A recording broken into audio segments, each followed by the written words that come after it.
Son of God, say my mind, and you don't die. This is the Season 3, the episode 522 in the series, How to Manifest Immortality. And the name of today's teaching is the Guiltless Son of God. The ultimate purpose of projection is always to get rid of guilt. Yet characteristically, the ego attempts to get rid of guilt from its viewpoint only, for much as the ego wants to retain guilt, you find it intolerable. Since guilt stands in the way of your remembering God, whose pull is so strong that you cannot resist it. On this issue then, the deepest split of all occurs, for if you are to retain guilt as the ego insists, you cannot be you. Only by persuading you that it is you could the ego possibly induce you to project guilt and thereby keep it in your mind. Yet consider how strange a solution the ego's arrangement is. You project guilt to get rid of it, but you are actually merely concealing it. You do experience the guilt, but you have no idea why. On the contrary, you associate it with a weird assortment of ego ideals which the ego claims you have failed.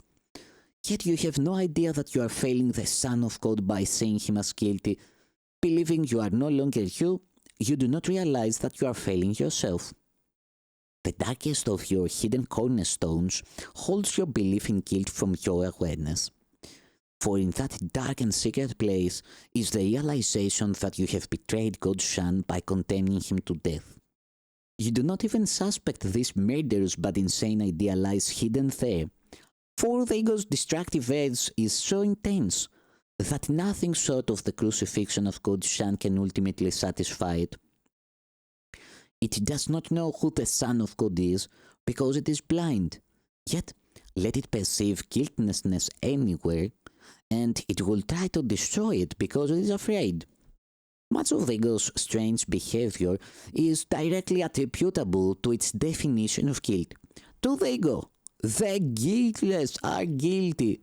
Those who do not attack are its enemies because by not valuing its interpretation of salvation, they are in an excellent position to let it go. They have approached the darkest and deepest cornerstone in the ego's foundation, and while the ego can withstand your raising all else to question, it guards this one secret with its life, for its existence depends on keeping this secret. So it is this secret that we must look upon, for the ego cannot protect you against truth, and in its presence, the ego is dispelled. In the calm light of truth, let us recognize that you believe you have crucified God's Son. You have not admitted to this terrible secret because you would still wish to crucify him if you could find him. Yet the wish has hidden him from you because it is very fearful and you are afraid to find him. You have handled this wish to kill yourself by not knowing who you are and identifying with something else. You have projected guilt blindly and indiscriminately, but you have not uncovered its source. For the ego does want to kill you, and if you identify with it, you must believe its goal is yours. I have said that the crucifixion is the symbol of the ego.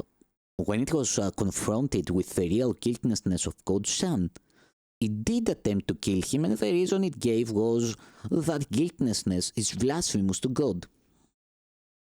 To the ego is God, and guiltlessness must be interpreted as the final guilt that fully justifies murder.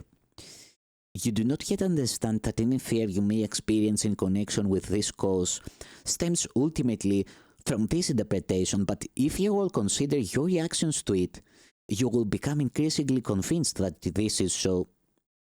This cause has explicitly stated that its goal for you is happiness and peace, yet you are afraid of it. You have been told again and again that it will set you free, yet you sometimes react as if it is trying to imprison you. You often dismiss it more readily than you dismiss the ego's thought system. To some extent then, you must believe that by not learning the course, you are protecting yourself. and you do not realize that it is only your guiltlessness that can protect you.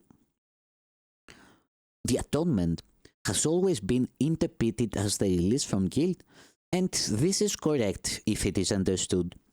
Yet even when I interpret it for you, you may reject it and do not accept it for yourself. You have perhaps recognized the futility of the ego and its offerings, but though you do not want them, you may not yet look upon the alternative with gladness. In the extreme, you are afraid of redemption and you believe it will kill you. Make no mistake about the depth of this fear, for you believe that in the presence of truth, you might turn on yourself and destroy yourself.